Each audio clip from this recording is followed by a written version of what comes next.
Video को आगे देखने से पहले वीडियो को लाइक कीजिएगा और आप लोग हमारे चैनल पे नए तो चैनल को सब्सक्राइब कीजिएगा।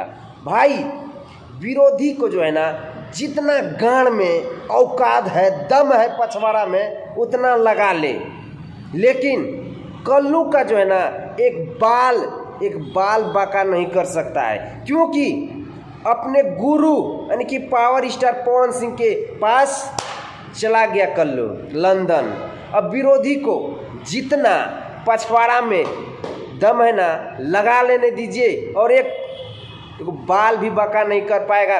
किसको बोलता है ये लाए बाकर के, वो लाए बाकर के, फल्ला से गाना गाओ, चिल्ला से गाना गवाओ, लेकिन अब जो गाना गाएगा, जो लाइव में आके अनाप शनाप बकेगा ना, अब उसका गान में इतना बड़ा डंडा जाएगा, क्योंकि पावर स्टार पवन सिंह को सारा बात, सारा matter power star Pawan Singh के सामने कल्लू ने रख दिया।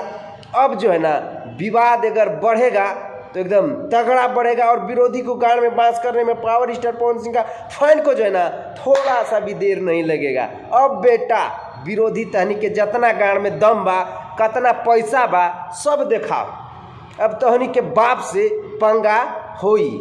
तो भाई आप लोग को जितने भी हमारे पावर स्टार पवन सिंह या कल्लू का फैन इस वीडियो को देख रहे हैं ना भाई, इस वीडियो को एकदम आग की तरफ फैला दीजिएगा और आप लोग का क्या राय है कमेंट सेक्शन में अपना राय जरूर दीजिएगा, ताकि जो है ना विरोधी को मर्चा और तमातोड़ लग सके। भाई आप लोग समझ सकते हैं कि हम बोलना क्या चाहते हैं। तो भाई आप लोग का राय क्या है कमेंट सेक्शन में अपना राय जरूर दीजिएगा। मिलता है आप लोगों को वीडियो में। वंदे मातरम, हर हर महादेव।